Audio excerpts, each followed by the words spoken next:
Well, the province is investing $20 million to install concrete barriers at childcare centres. It's the result of a toddler being killed after a car crashed into a Richmond Hill daycare earlier this year. But what does the funding mean for centres that have already implemented safety measures? CTV's Spencer Turcotte finds out. A driver crashed through the window of a Richmond Hill daycare in September. Multiple children and adults were hurt. A 17-month-old boy killed. Today, the provincial government took steps to prevent anything like this from happening again. In Liam's honour, we are investing $20 million to launch the Liam Riazati Memorial Fund. Immediately after the crash, Education Minister Paul Colandra ordered daycare operators to close parking spaces in front of vulnerable doors and windows. The director at St. John's Christian Nursery School in Waterloo wasted no time.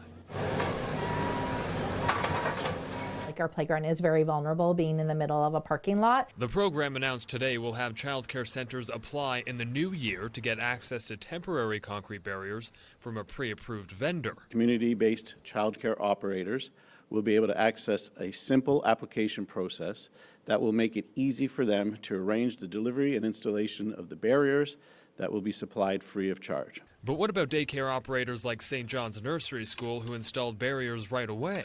It ended up costing us $15,000. Kind of wondering if there will be some funding for us.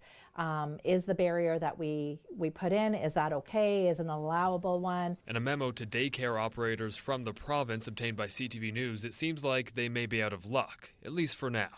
The initiative is focused on centres that have not yet been able to install safety barriers, the memo reads in part, and for centres that already have safety barriers in place, related expenses will not be reimbursed. $20 million really is a start.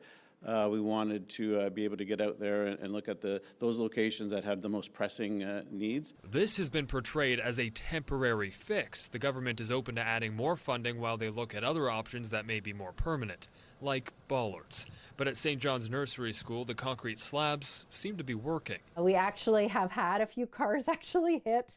Not on an impact, but they've kind of come into the parking lot a little bit fast and have hit the barrier. So it does show that added protection. Provincial consultations on the concrete barriers are expected to take a few months with legislation to follow. Spencer Turcotte, CTV News, Waterloo.